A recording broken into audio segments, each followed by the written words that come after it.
little housekeeping, then a little warm up. There will not be class next Friday because I have a meeting I have to go to in Belmont at 12:30, so I'm going to have to leave as soon as adoration is over. So there won't be class, but then the week after that, because we've missed, we'll just kind of do a review of the first sections we've done, just to keep everything fresh. And so 2 little warm-up exercises. One is a bit of Latin that you're familiar with because when we have benediction, I always do the collect in Latin. The reason I do that is because between the 2 churches, we have adoration 4 days a week, and sometimes on Saturday into Sunday. And sometimes the people that are, and each time we have adoration, it's attached to an office of the Liturgy of the Hours. Sometimes it's in English, sometimes it's in Spanish, and instead of having to learn 2 different prayers, I just learn one in Latin.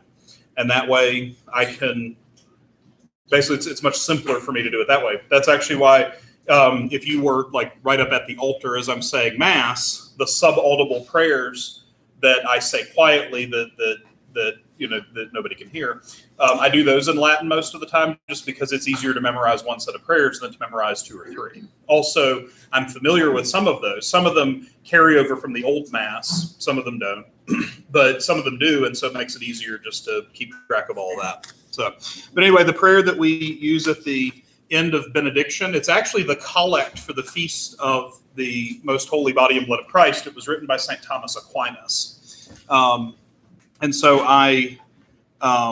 we should say we'll start with our Father like we normally do. In nomine Patris et Filii et Spiritus Sancti.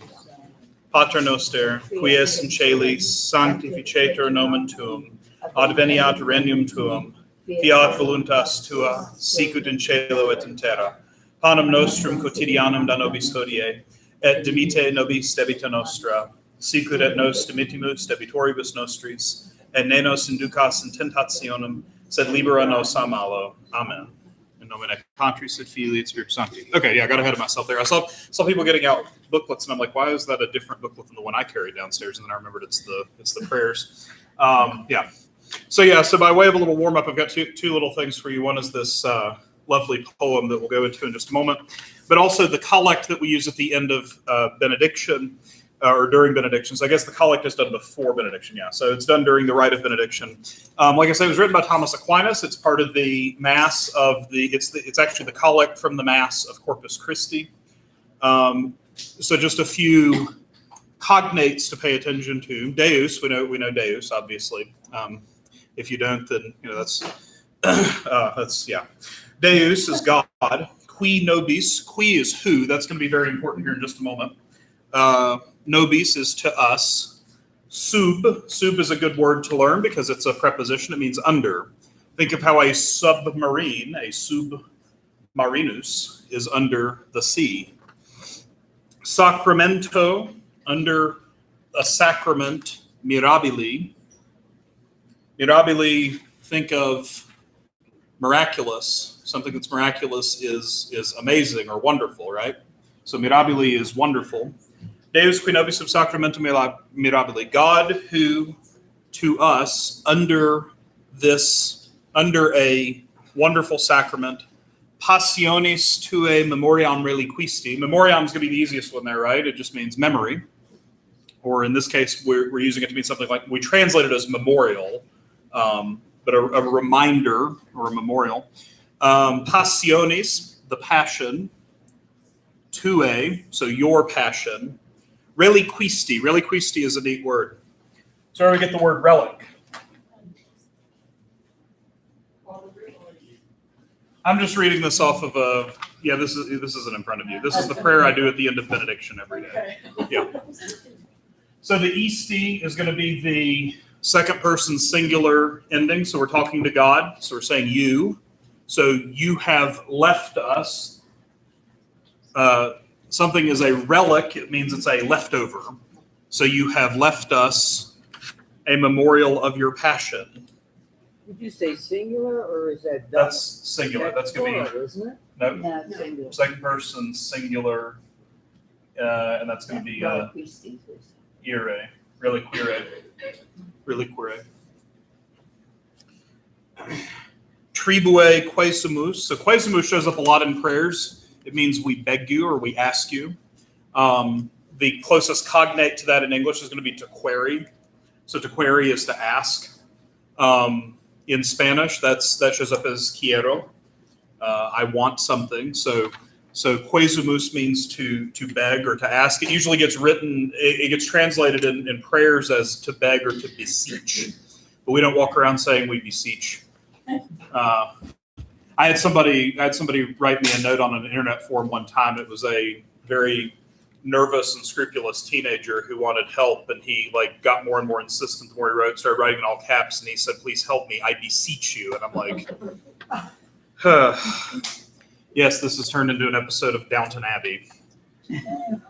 Never understood why you put an abbey downtown. Usually you put an abbey outside of town to get away from it. Tribue. So that the closest we're going to get in English to tribue is going to be tribute. Tribuere is to give or to sort of to pay. So to pay tribute. Tribute is something given. Tribue quesumus. Grant to us, we beg you. Ita nos corporis et sanguinis tui sacra mysteria venerari.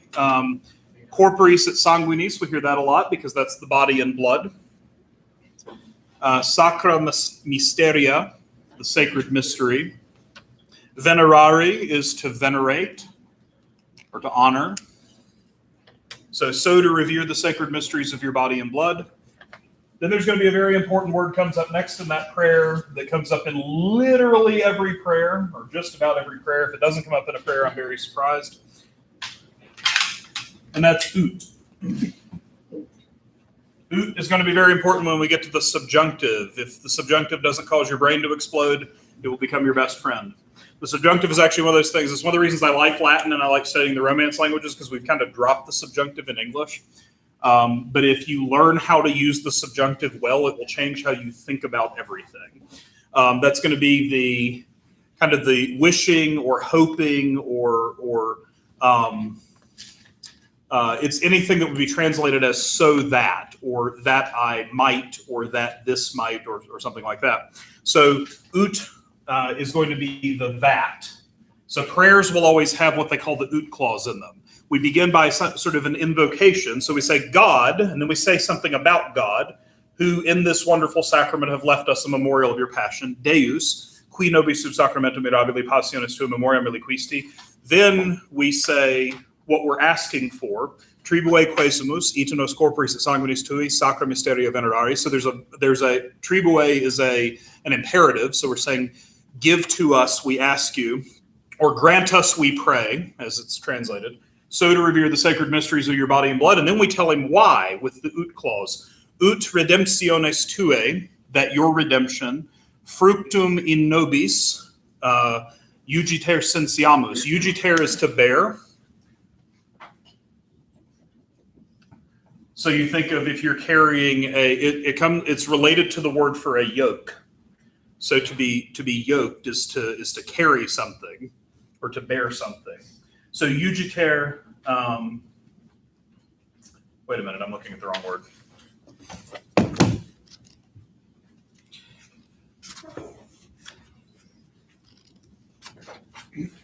Remember, this Latin class is free and you're getting what you paid for.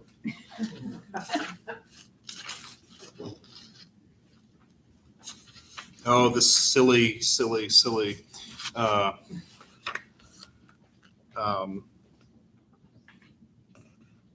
No, jugiter is actually, so I was actually thinking of the wrong word. Jugiter actually means always, because the verb here is actually sensiamus, which if you speak Spanish, that means to feel. It's being translated here as that we may, jugiter sensiamus, that we may always experience. So it can have that sense of to feel or to experience or to kind of know. Bishop Curlin, I believe, the motto on his coat of arms was sentire cum Christo, to think with Christ, or we might translate that as to have the mind of Christ. But that anytime you see sent or sends, it's going to have to do with feeling or thinking. We talk about creatures that have sensitive souls. Those are animals, because animals can sort of feel things, but they can't know things in the intellectual way. Yeah, I had the word wrong there. Ugiter. I got ugiter confused with the word ugare, which means to yoke. But the ut is where we tell why we want the thing we want from the God we've invoked. And in this case, it's that we may always experience in ourselves the fruits of your redemption. If you pay attention when I sing the prayers at Sunday Mass, you can tell when I've hit that, because that's how you know musically to change the tone between the lines of the prayer.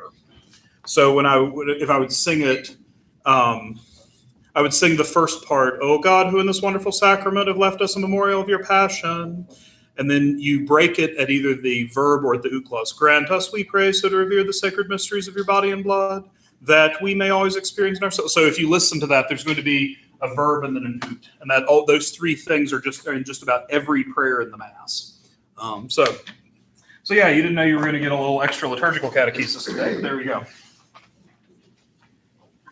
Trying to give you what you paid for. All right. As I said, the word qui is going to become very useful here in about 5 seconds, because we're going to talk about this lovely poem here. Qui bibit dormit. Repeat. Qui bibit dormit. Okay. Qui is who?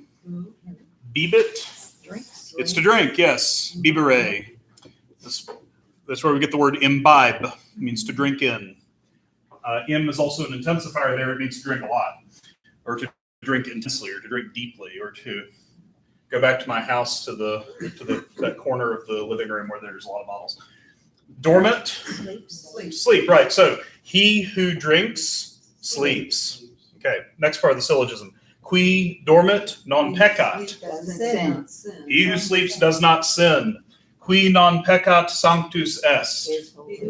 He who does not sin is holy. Ergo, qui bibit sanctus est.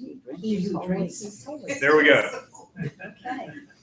That elicit something or another.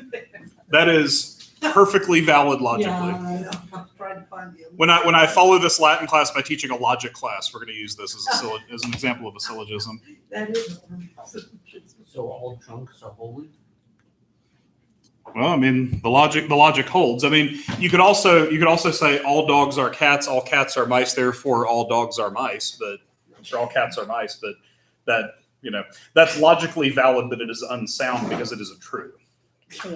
However, it is true that he who drinks sleeps, and he who sleeps doesn't sin, and he who doesn't sin is holy. But what that ends up being, there's a break between sort of the universe of discourse, that it is technically true that he who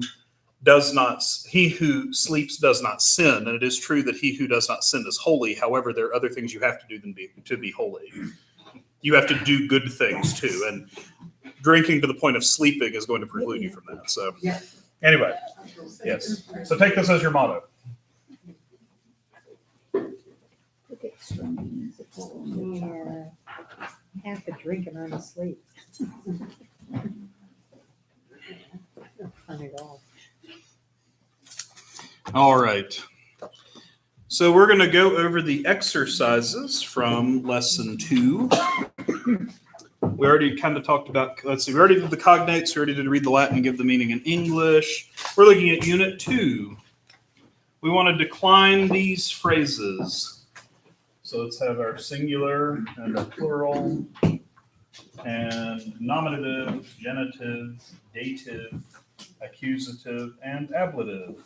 We're abbreviating even further. Soon we won't abbreviate at all. We'll just ignore those letters and write things out. So we're going to look at regnum. And I'm going to we're looking at regnum bonum. And I'm going to do the words one at a time. We're on page 9. Well, I've been doing this for a month and we're only on page 9. It's going to take us 20 years to get through this book. This is an introductory book. This is the book that you would do your first 4 months in the seminary so you could read your breviary. It's got a 600 word vocabulary. So yes, maybe sometime within the next century you'll be able to read your breviary in Latin. Yeah. Oh wait, I wrote it wrong. I can't even read today. Regnum Beatum, the Blessed Kingdom. I'm going to, tonight at the Eucharistic Congress, I've been invited to join those singing the Byzantine Vespers on stage, and so it'll begin with, Blessed is the kingdom of the Father and the Son and the Holy Spirit, now and ever into the ages of ages. Okay, so Regnum is a second declension neuter noun. So in the genitive, what is Regnum? We're going to say of the kingdom. Regni. It's a little hard to do. One of the things that helps to remember is a GN is an N with a tilde in Spanish. And actually, we think of that in English. We think of the N with the tilde as being the NY sound, but it actually, the tilde means an abbreviation. Sometimes when you're reading the breviary, you'll see this. And that means that you should say the word dominum there, and they've just abbreviated it to 3 letters. And so the tilde actually means an abbreviation. You look on the icon over here of Jesus and Mary, and there's tildes over MR, theta,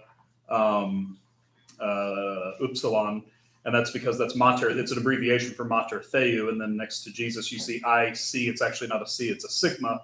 XC, it's actually not an X, it's a T, and that means it's short for Jesus Christ. So whenever you see a tilde, that means something's being abbreviated. In Spanish, in Old Spanish, this would have actually been written out like that, like an NY. If you read like kind of late medieval Spanish texts, you'll see that still. And then over time, it just came to be abbreviated like that. I now use that as a shorthand for something that's going to be in Spanish most of the time. If you look at the big board in my office, Spanish things have that written next to it. But anyway, yeah. So it helps if you think of the GN as that. So Regnum, Regni. And then how are we going to put Beatum? Beati, yep. This is easy right now, but in the next chapter, it's going to change a little bit. So if you're afraid of change, I can't help you. Then our dative, Regno. And and then that's going to be, what's our adjective here? Yeah. Beato, Regno Beato, to the Blessed Kingdom. After I put the sword into the servant, he goes to the Blessed Kingdom because he was a good servant. I've apparently martyred my servant, so that's, yeah. Then accusative, I think it's to be holy, but Regnum, and our adjective. yeah. So what I really need to do is invent something that will hold the book in front of me while I move, and then become ambidextrous so I can write with both hands. But since we don't have that right now. I don't have that capability right now. Then our ablative. Yeah. Regno. Yeah. Beato, it's the same as the dative. A lot of that is that they have similar functions. I'm disappearing behind the board for a second.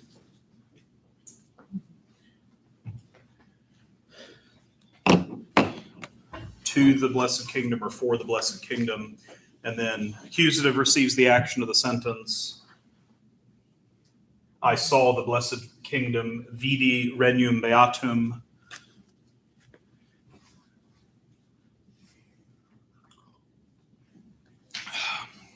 And then, the gold was buried sub regno beato, under the Blessed Kingdom. Assuming we're talking about earthly kingdoms that are blessed. If we're talking about the kingdom of heaven, there wouldn't be any gold buried under that. That would be silly.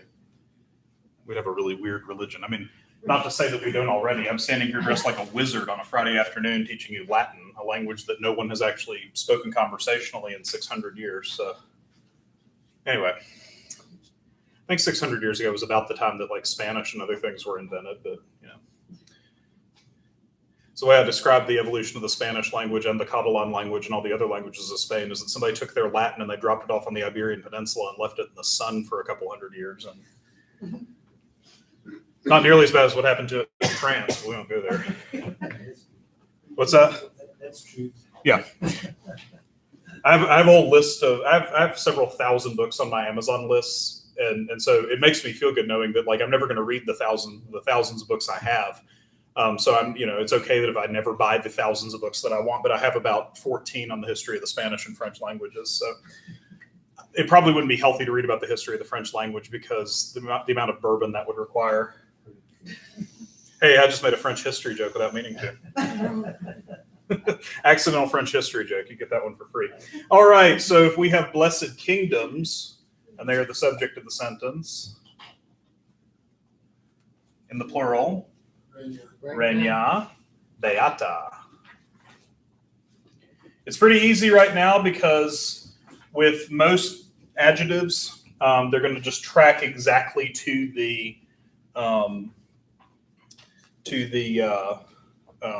way the noun is declined. But in the next chapter, when we get into the third declension, there's going to be a little bit of a difference. And then if we are talking about of the blessed kingdoms, regnorum beatorum.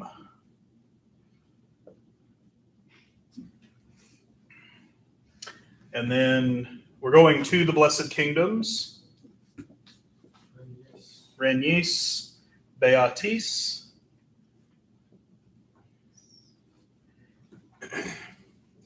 Vidi, I saw the blessed kingdoms, regna beata.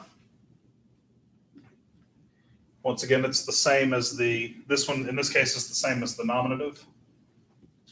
And then regnis, once again, it repeats, beatis. I had a friend proof my senior thesis, and I kept saying once again. I think she took it out of it like 46 times or something because I have a very percussive and repetitive writing style, if you haven't noticed from having my homilies inflicted upon you for 2 years now. If you were to boil my homilies down to their essential content, they'd all be about 3 sentences long, but I'm just really good at repeating the same things 75 times and making you think I've given you multiple paragraphs. But That's why it's humble. That's why it's that's why homilies feel so long. It's just because I say the same. Right there, like, Yeah. Well, what it is I'm compensating for the fact that I talk really fast. And so if I just say the same thing 75 different ways, you'll pick up on what I'm talking about, even if you didn't hear all of it. So, yeah. All right. Well, that's our second declension neuter. Let's look at, that is also the second declension neuter. But we're going to erase that.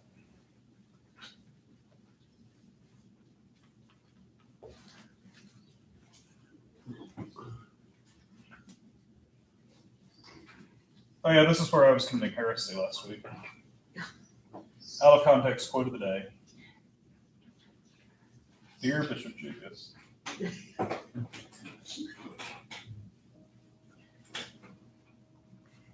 Let's look at number 3, Sanctus Apostolus. So, here's our adjective, Sanctus Apostolus. What if I'm saying of the Holy Apostle? Apostoli.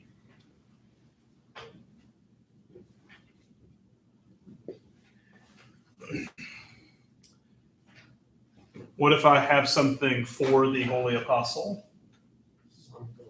Sancto Apostolo.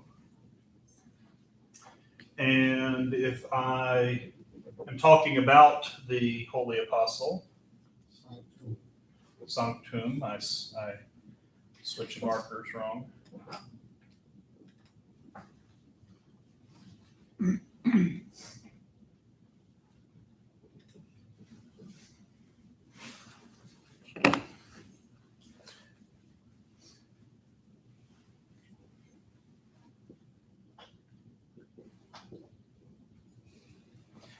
And if I saw a bird hovering over the Holy Apostle,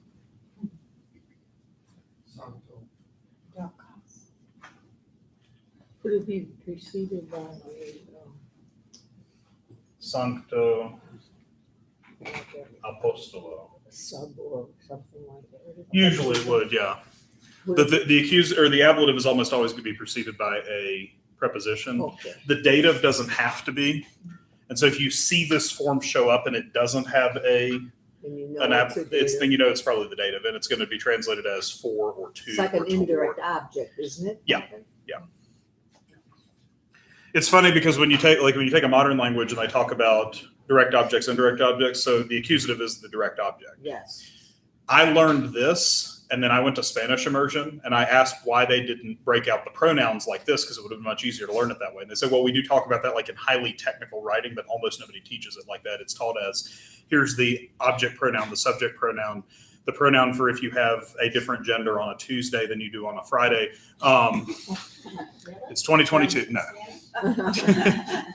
You don't have to write 52 genders, right? Anyway, one of these days I'm going to make one of those jokes, and like the FBI is going to see this and they're going to come after me or something. I've already got a thumbs up on here from somebody who's not watching anymore. It's like they're watching. Be arrested for thought crimes. All right, so there's more than one apostle. There are 12 apostles, which we write in our Roman numerals here. If you go to Rome, and you go next to the Colonna Palace on the same block as the Colonna Palace. First off, you see the Colonna coat of arms everywhere. Colonna is Italian for column, and so their coat of arms has a column on it, which is very imaginative. Also, what's called canting, which is where you make a heraldic joke. And it's all over the place because the Colonna family literally paid for everything in Rome, or most things in Rome. But they also, one of the things they are is the patrons of the Church of the 12 Apostles, and it'll have the Roman numeral for it is written everywhere instead of the Arabic numerals that we are accustomed to. Fun fact: the Church of the 12 Apostles only has the relics of like 4 apostles, so you get cheated if you pay to get in there. You actually literally get cheated if you pay to get in there because it's free to go in there. So that was also the place where I'd gone there ahead of my classmates when we were there in Rome, and they were inside praying, and I stepped out. It was kind of stuffy because it was winter and the heat was on, and I stepped out to get some air. And I'm standing on a street corner in a cassock, and apparently you look trustworthy if you're standing around a cassock, because people kept coming up to me and asking me for directions. One time a group of Boy Scouts was doing a scavenger hunt, and they stopped me in the street and asked for directions. But I'm standing there, and this couple comes up to me, and they show me their map, and they start speaking to me in Italian, and I'm like, I don't know what you're saying. I try to help them, but like, I don't know what they're saying. And them speaking Italian at me for a few minutes triggered the language switch in my brain. And as they walked away, I said, "Oh, lo siento, no sé." I'm sorry, I don't know, in Spanish, because I was just like, I had jumped into Spanish mode. And they said, "Oh, no pasa nada." And they walk up and said, I called it after them in Spanish. I said, "Wait a minute, you all speak Spanish?" They're like, "Yeah." I said, "Well, I speak Spanish a whole lot better than I do Italian. Get back over here." And I was able to help them. So. All right, so we have multiple apostles. If we want to talk about all 12 of the apostles, or maybe just the holy apostles Peter and Paul, and the subject of the sentence, we're going to say Sancti Apostoli.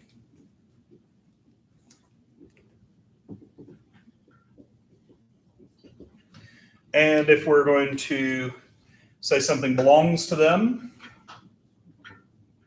Sanctorum Apostolorum. Apostolorum. Making sure I'm putting enough O's in that word. Now I've dropped the blue cap. And if we're going to say something or do something to or toward the holy apostles, we're in the plural. Sanctis Apostolis.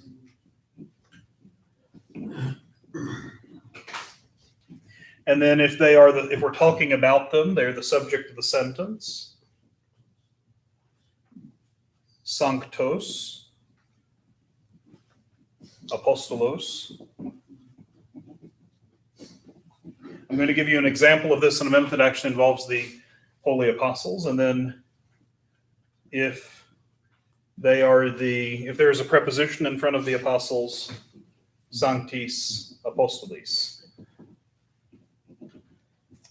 So currently at the beginning of Mass, we say the confiteor, which is a weird verb because it has an OR at the end, but it means I confess. I'm behind the board again.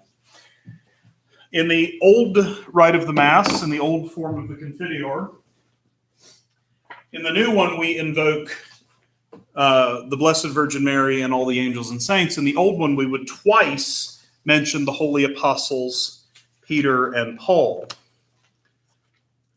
This is not the missal, this is the breviary, and I flipped right to that page. So we would begin by saying, I confess, and you have to say who you're confessing to. Deo omnipotenti, so that's going to be to God. Omnipotenti is the Almighty.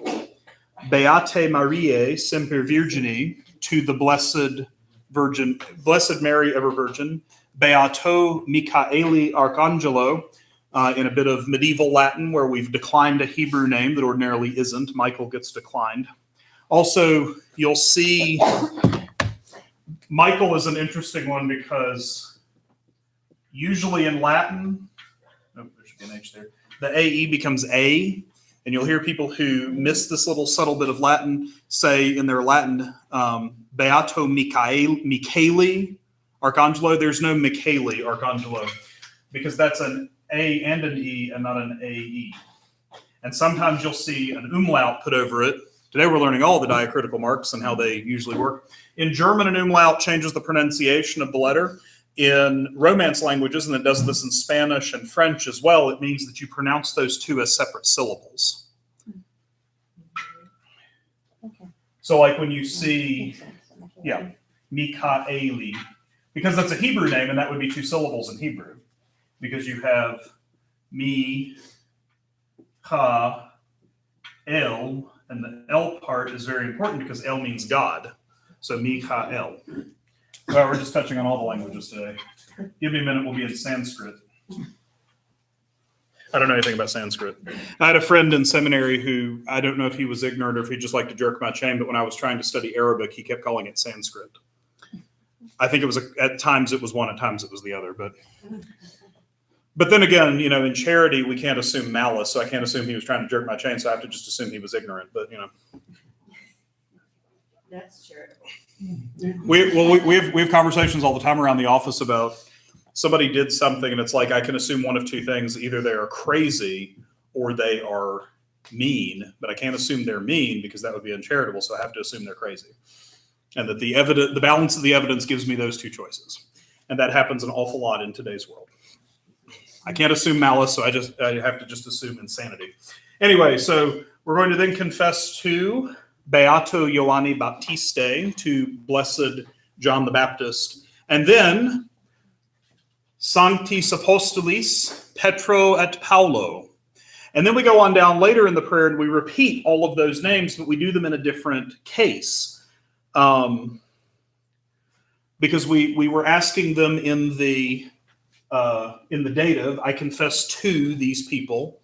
But then we switch it to the accusative because I say, ideo precor, therefore I pray, or therefore I ask, Beata Mariam semper Virginem, Beatum Michaelem Archangelum, Beatum Ioannem Baptistam, Sanctos Apostolos, Petrum et Paulum, et omnes sanctos orari pro mea Dominum Deum Nostrum. Therefore I ask the Blessed Mary, Virgin, Blessed Michael, the Archangel, the Blessed John the Baptist, the Holy Apostles, Peter and Paul, and all the saints to pray for me to the Lord our God. So, all right. Let us continue. Let's see. Father, you must have had a propensity for languages. You Yeah, must- a little bit. Not a little bit.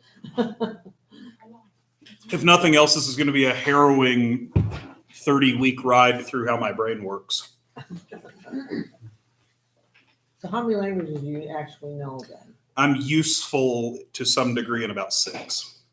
6? Yeah, but like varying degrees of usefulness. I speak English. I speak Spanish. I'm passingly conversant in French.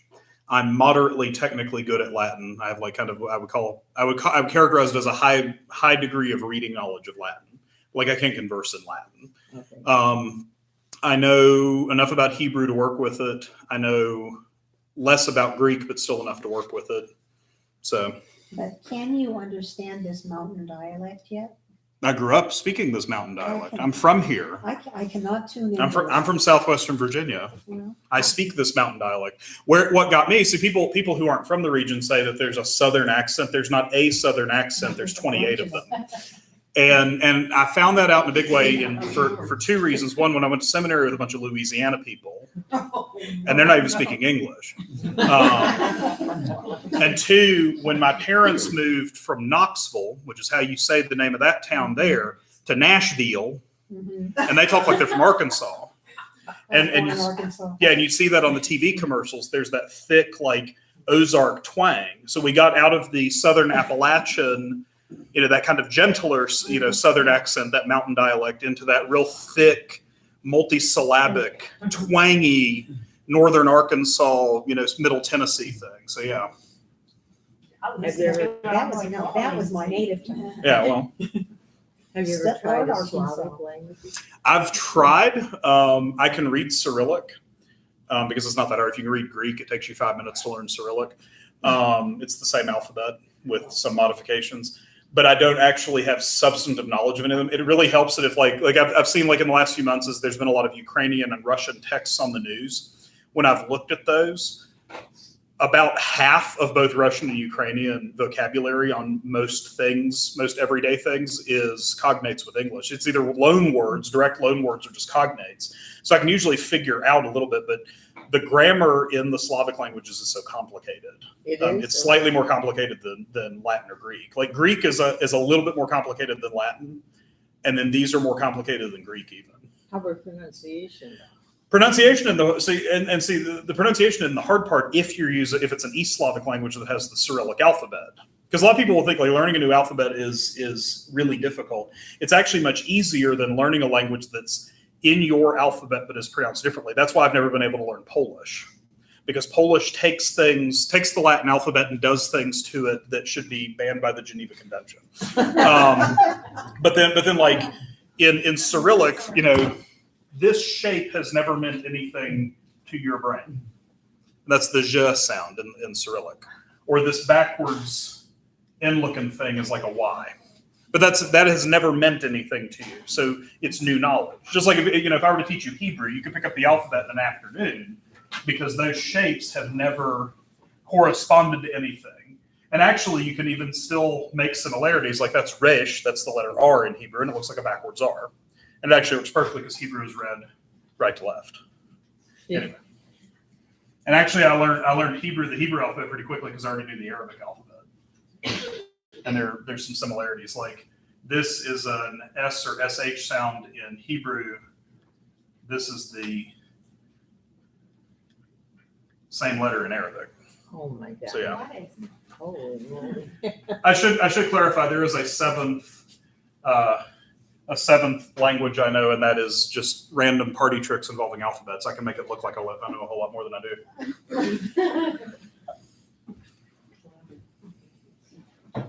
Like I say, I'm not actually all that competent at anything. I'm just a really good actor.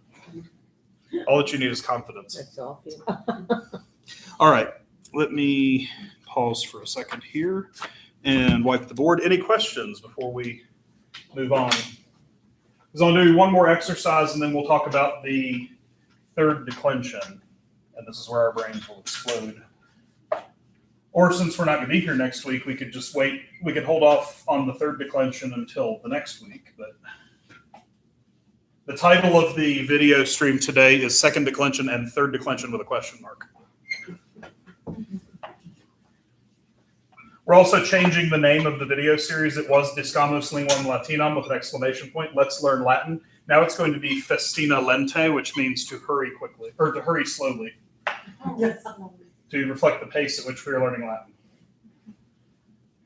I don't even remember. I mean, to be honest, I don't even remember. Like, I can't compare this to when I've taken Latin because it's been so long since I've taken Latin. The last time I had a Latin class was the semester, was 2 semesters before I was assigned here as a seminarian. So it's been a little while. So it's been in this century, okay? It has been in this century, but it has not been in this decade, not even remotely.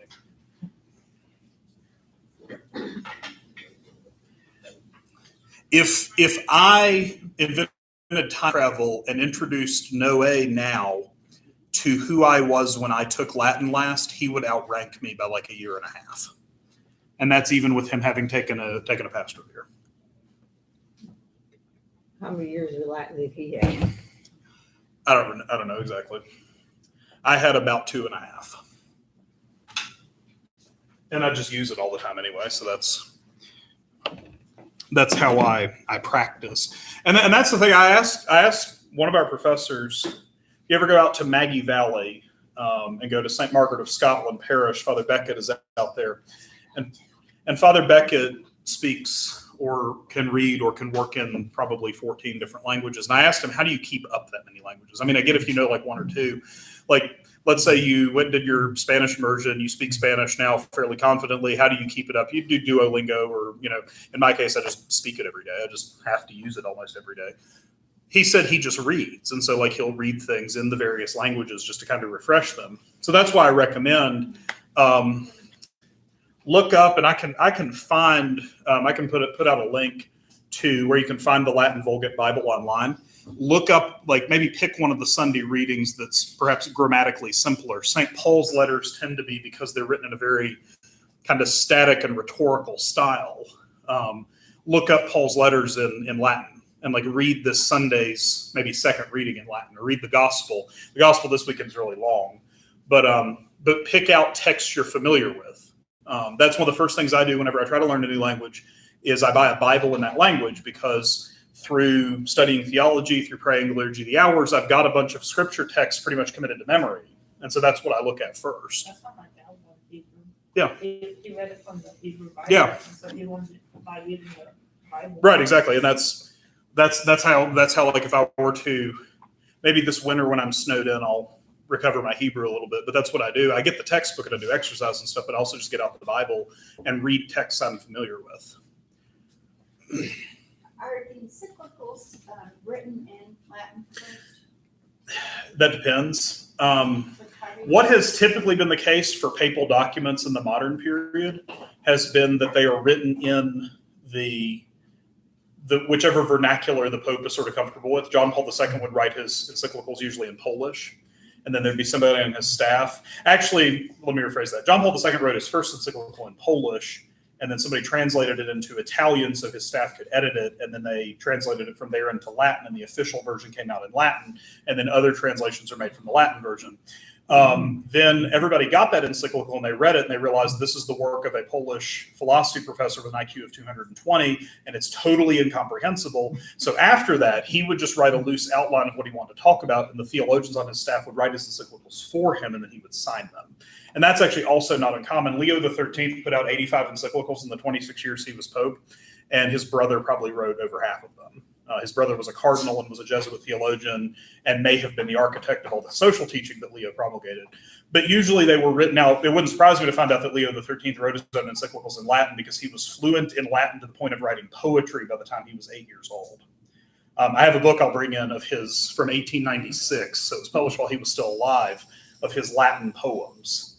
And one of the poems is a funny one. It was like somebody had asked for a priest who he was kind of fond of, asked for an autograph on an official portrait of him. And on the back of it, he wrote actually a poem about, like he made up a Latin poem on the spot about kind of how cameras were miraculous. Because he was Pope in 1878, so cameras were still relatively new. And so he wrote this thing about like how miraculous it was that light could be sort of captured in this box and an image of him could be made from it. So yeah. I think with Benedict, he tended to write in Italian or German, and then it would get translated. The Catechism is actually a really interesting example of how that mechanism works, because the Catechism was originally written in 1991. The team of prelates and theologians that wrote it, there were about 8 of them. The only language they had in common was French. So the original edition of the Catechism was written in French. Then that first English translation that came out, I believe in 1994, that had a brown cover, was produced from the French, and there was a note in it saying this is a provisional edition that's not based on a typical edition, because the typical edition has to be in Latin. Then in 1996, they came out with a Latin version, and then in 97, it was translated into all the other vernacular languages, so that has a green cover on it. And then Pope Francis changed the teaching on the death penalty, and now we have one with a blue cover on it. I wonder what he was saying about cameras today. What's that? I wonder what he was saying about cameras today. They're everywhere, though. I mean, that's. I think the thing that almost anybody would say about cameras today, and Leo the 13th probably would be horrified at this, is that everybody goes around taking pictures all the time and isn't actually like living in the moment that they're in. That they're actually they're not really seeing things; they're just taking pictures of all of them. And I know, like I noticed when I went to the first time I went to the Holy Land, I took about 1,600 pictures in 2 weeks. The second time I took about 500 pictures. And the third time I took about 150 pictures, mostly of cats, because I'd already been there and I'd already seen it, and I wanted to actually just experience it. So, all right. There's exercise C is kind of a fun one, so we'll do that real quick, and then I will see how much time we have and maybe start on the third declension. So we talk about how adjectives and nouns have to agree with one another. They have to agree in gender, number, and case. And so the first exercise we have in parentheses, sanctus, but then we have apostoli. So apostoli there, what case is that? Nominative. It could be that is the nominative. It could also be the genitive. It could be the genitive singular or the nominative plural. This could be either singular or plural, depending on if it is. Which case? Right. If it's genitive, it's singular. If it's nominative, it's plural. Context would give us that. It's not really important for the purposes of the exercise at the moment. Is this word masculine, feminine, or neuter?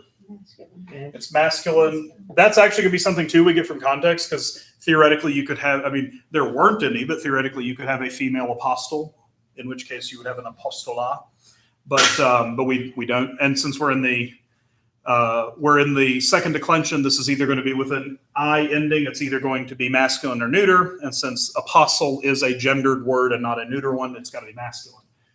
So logic and detective work are keys to studying Latin. So if we want to make sanctus agree with apostoli, how do we do it? Sancti, yeah.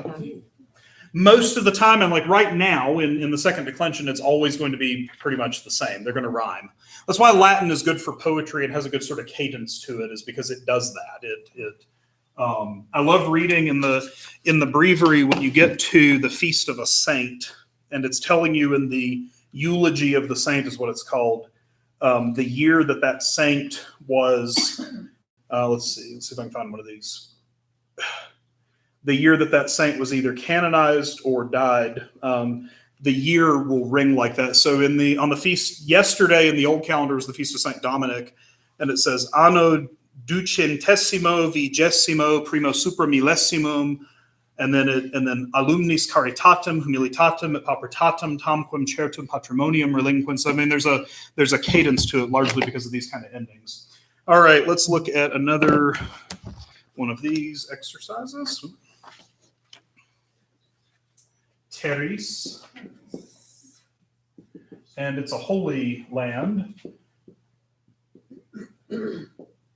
So which Terrace. sanctis, right? Yep. And we will look at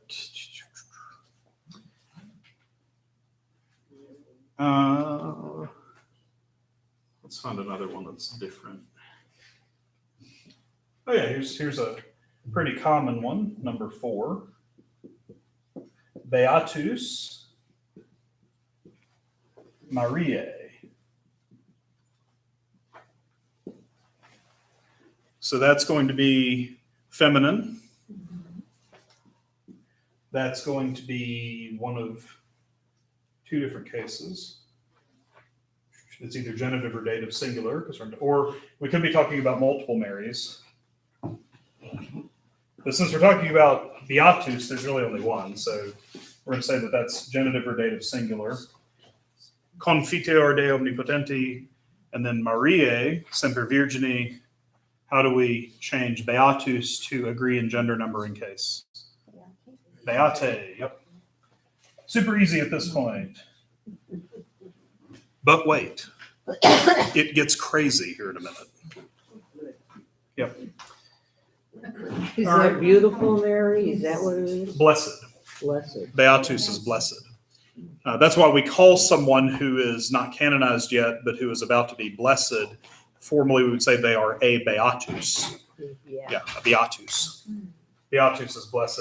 Again, very common word. In almost every prayer that makes reference to the saints, it refers to them as beatus and not sanctus. Sometimes it'll do both. There was one of the prayers yesterday in the common of, because it was the Feast of John Vianney, the common of pastors, it referred to Blessed John Vianney, but then also said something about saint. So it'll do both sometimes. Number 8, Regna. Did John Vianney learn Latin? John Vianney was not very good at Latin, and he almost I didn't know. go to seminary because of it. But he would have had to have known Latin to at the very least pray his breviary and say Mass. So Regna is going to be it's got to be, Regna is a neuter noun. It's got to be plural. And then it's either going to be nominative or accusative. Now, how do we tell if that's either female? What is it? Regna, that's That's neuter. That's kingdom. kingdom, so it has to be. Yeah. Now, if you're talking about the person who rules one, a rex is a king and a regina is a queen. So we need to find the nominative or accusative plural for beatus to suit the neuter case. Beata, yep. All right.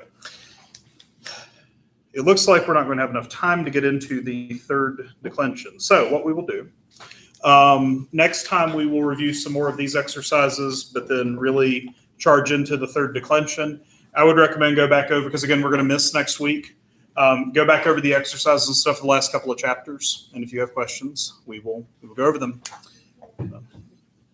Gloria Patri et Filio et Spiritui Sancto, sicut erat in principio et nunc et semper et in saecula saeculorum. Amen. Father, if a young guy